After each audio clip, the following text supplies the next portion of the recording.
Sebelum kita melakukan mediasi, izinkan saya akan memperkenalkan diri terlebih dahulu. Perkenalkan, nama saya adalah VSANH. Saya di sini selaku mediator yang telah ibu-ibu pilih. Selanjutnya saya persilakan kepada ibu-ibu untuk memperkenalkan diri terlebih dahulu. Selamat siang Bu, perkenalkan nama saya Sofiana Putri Setiawati SH. Saya penggugat dalam perkara ini. Baik, perkenalkan nama saya Nurul Alfatania Rinjani. Di sini saya sebagai tergugat. Baiklah, langsung saja kita jelaskan bahwa berdasarkan peraturan Mahkamah Agung nomor 1 tahun 2016 tentang prosedur mediasi di luar pengadilan, dalam pasal 4 dijelaskan bahwa semua sengketa perdata itu yang diajukan pada tingkat pertama wajib terlebih dahulu diupayakan penyelesaian melalui perdamaian dengan bantuan seorang mediator. Pada sidang yang lalu, ibu-ibu telah sepakat dan menunjuk saya sebagai mediator dalam kasus ini. Selanjutnya saya akan menerangkan tentang mediasi. Mediasi adalah suatu alternatif penyelesaian sengketa di mana kedua belah pihak itu saling berdialog berunding untuk menemukan titik temu. Saya selaku mediator akan memfasilitasi mediasi ini. Namun sebelum saya mediasi, saya akan menjelaskan tahapan-tahapan mediasi. Di antaranya, yang pertama, saya akan memberikan kesempatan kepada para pihak untuk menyampaikan keterangan masing-masing secara bergantian. Yang kedua, saya akan memberi kesempatan awal dari kedua belah pihak. Yang ketiga, saya akan mendefinisikan masalah-masalah dari pihak. Yang keempat, setelah itu kita masuk dalam tahapan negosiasi. Yang keempat, setelah itu kita masuk dalam tahapan mediasi. Yang kelima, apabila mencapai kesepakatan, maka kita akan menyusun kesepakatan akhir. Dan yang terakhir, saya akan bersifat netral dan tidak memihak antara kedua belah pihak. Nah, bagaimana ibu-ibu? Apakah setuju dengan kata-kata saya tersebut? Saya setuju Bu. Baiklah, kita mulai mediasi pada siang hari ini. Bagaimana kalau kita mendengar dari Ibu Sofi masuk terlebih dahulu untuk menyampaikan keterangannya? Bagaimana, ditarik atau setuju? Bu, atas kesempatannya. Jadi begini, pada tanggal 6 Januari 2022 yang lalu, Ibu Ririn ini pernah terikat perjanjian sewa menyewa dengan saya, sebagaimana dia menyewa rumah saya di Jalan Mawar Merah nomor 20, Perumahan Kencana Asri. Dan dalam surat perjanjian ini, Ibu Ririn ini sepakat untuk membayar biaya sewa rumah tersebut. Namun pada saat jatuh tempo, tergugat ini tidak mau membayar biaya sewa rumah. Nah, saya telah beberapa kali memperingati dan menghakimi tergugat. Namun sampai sekarang sudah kurang lebih 4 tahun saya tidak mendapatkan penjelasan apa dari Ibu Ririn. Baiklah, artinya Ibu Sofi ini kecewa ya atas kejadian ini. Ya, sangat kecewa Bu. Dan Ibu Sofi menginginkan agar pembayaran cepat dilakukan dulu, betul? Iya, betul Bu. Karena Ibu Ririn ini belum melunasi biaya sewa rumah, dan dalam surat perjanjian ini Ibu Ririn sudah sepakat untuk segera melunasi biaya sewa rumah saat jatuh tempo. Baiklah, setelah kita mendengar penjelasan dari Ibu Sofi tadi, selanjutnya saya berikan kesempatan kepada Ibu Ririn untuk menyampaikan hal-hal yang perlu diketahui dan terbuka. Silakan.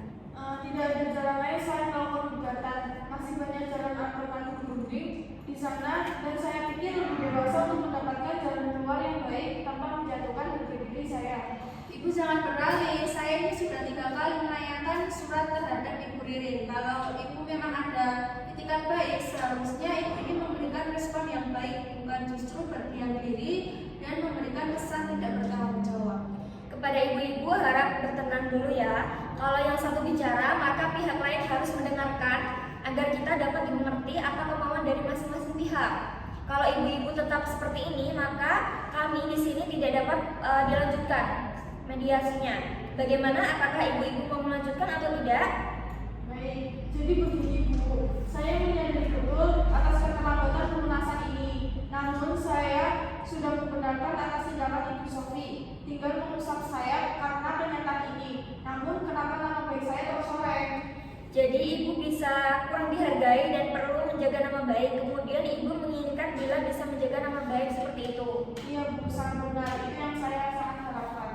Ini setelah saya mendengar penjelasan dari Ibu Sofi dan juga Ibu Ririn, saya menemukan ada beberapa kesepakatan awal. Yang pertama yaitu ibu-ibu ini menginginkan adanya hubungan baik dari kedua belah pihak agar masalahnya itu cepat selesai. Itu pun dibutuhkan ibu-ibu. Baiklah, selanjutnya seperti Ibu Sofi dan juga Ibu Ririn Tadi diungkapkan bahwasanya sebelum perkara ini terjadi, kalau boleh saya bertanya, bagaimana kemungkinan keberlanjutan prestasi tersebut di kemudian hari? Seperti yang sudah saya jelaskan, Ibu Ririn ini harus segera mungkin dapat melunasi hutang-hutangnya karena ini sudah lewat jatuh temponya naik. Jadi Ibu Sofi menginginkan agar pembayaran biaya sewa menyewa rumah ini cepat dilunasi dan ditutup ya? Baik Bu, iya. Baik, mengenai penjelasan dari Ibu Sofi tadi, apakah dari pihak Ibu Ririn ada tanggapan? Sebenarnya saya sangat kecewa, Bu. Mengambil tindakan mediasi, masalah ini kan bisa dibicarakan secara kekeluargaan ya, dengan baik. Dari penjelasan ibu-ibu yang telah disampaikan tadi, saya dapat menyimpulkan bahwasannya jika masalah wan prestasi ini cepat terselesaikan, maka hubungan baik antara Ibu Ririn dan juga Ibu Sofi ini dapat dilanjutkan lagi. Baiklah, jika demikian ada iktikat antara kedua belah pihak untuk menyelesaikan masalah ini. Dan selanjutnya izinkan saya untuk menulis definisi permasalahan terlebih dahulu. Jadi begini ibu-ibu, definisi permasalahan tersebut ada dua. Di antaranya yang pertama yaitu bagaimana menjaga nama baik atau hubungan baik antara kedua belah pihak. Dan yang kedua itu mengenai bagaimana menyelesaikan pembayaran tersebut. Dari kedua belah pihak tersebut yang mana yang ingin ibu-ibu bebas terlebih dahulu. Bagaimana Ibu Sofi di sini? Yang jelas saya ingin Ibu Ririn ini segera mungkin dapat melunasi sewa rumah selanjutnya. Ibu Ririn bagaimana Ibu? Terus terang Bu, mengenai pelunasan sewa rumah ini, saya mendapatkan kesulitan. Saya pikir kita bahas nama baik terlebih dahulu.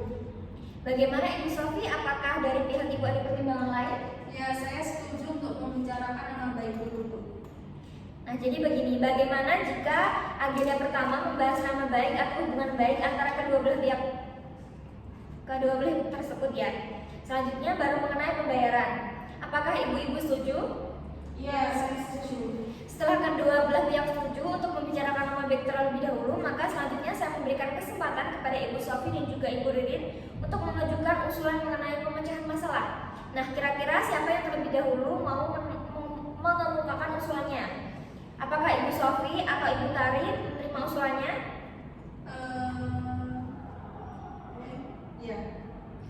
Begini Bu, sebetulnya hubungan saya dengan Ibu Ririn ini sebelumnya cukup baik sehingga saya percaya atas perjanjian sewa menyewa rumah tersebut. Namun pada kenyataannya Ibu Ririn ini di tahun keempat bahkan telah jatuh tempo tidak segera melunasi biaya sewa rumah.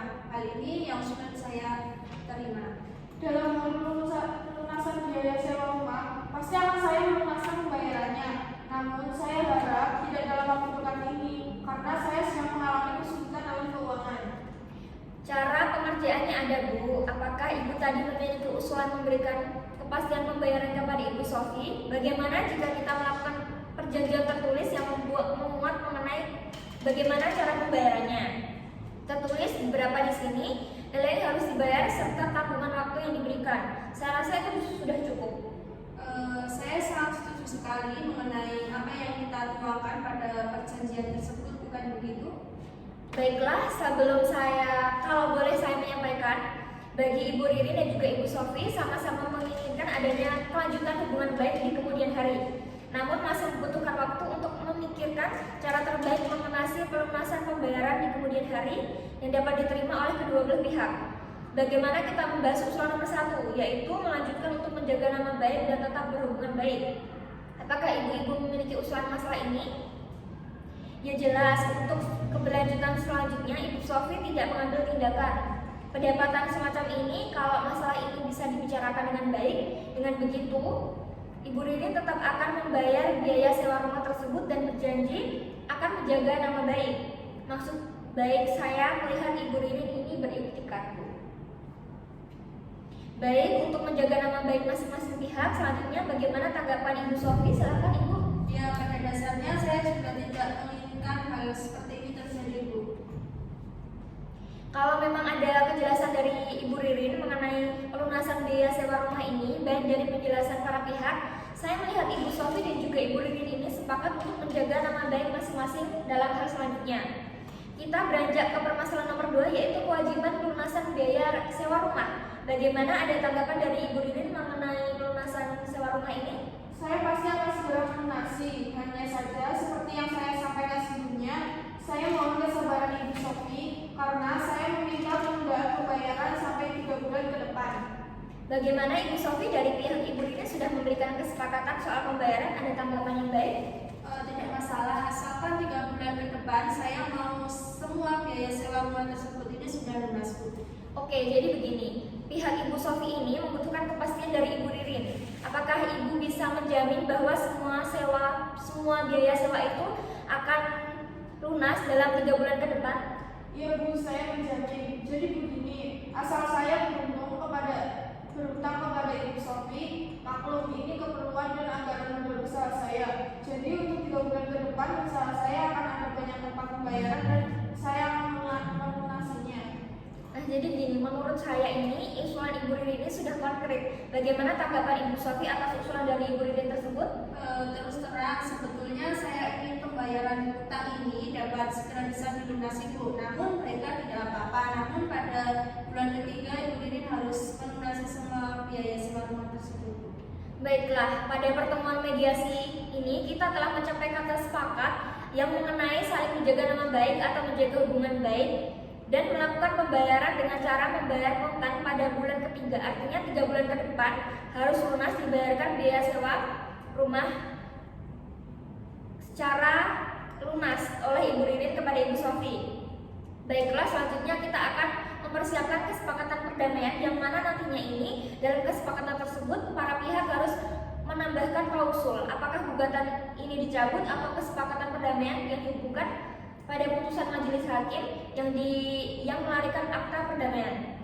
Saya bertanya, Bu, apakah perbedaan dua klausul tersebut ya, Bu? Baiklah, akan saya jelaskan. Apabila gugatan tersebut dicabut, maka kesepakatan perdamaian itu hanya mengikat oleh kedua belah pihak tadi, yang mana apabila salah satu ikat janji, maka harus diajukan gugatan kembali. Sedangkan klausul yang menyebutkan kesepakatan perdamaian dikukuhkan pada putusan pengadilan. Putusan adalah hakim menjadi akta perdamaian yang berkekuatan eksekutorial. Nah, sehingga apabila salah satu pihak itu berprestasi atau ikat janji, maka dapat dieksekusi langsung oleh ketua pengadilan setempat tanpa mengajukan gugatan kembali. Wah, kalau begitu harus dilakukan kebelaan majelis hakim karena kesepakatan ini masih ada poin yang belum terpenuhi oleh Ibu Ririn, Bu. Bagaimana Ibu Ririn? Apakah Ibu setuju? Iya, saya setuju. Baiklah, ibu-ibu, selanjutnya saya akan menyerahkan kesepakatan perdamaian yang telah ditandatangani kepada ketua majelis hakim pada sidang berikutnya dengan panitera pengganti baik karena mediasi ini sudah menemui kata sepakat untuk selanjutnya kepada penggugat dan juga tergugat untuk berjabat tangan.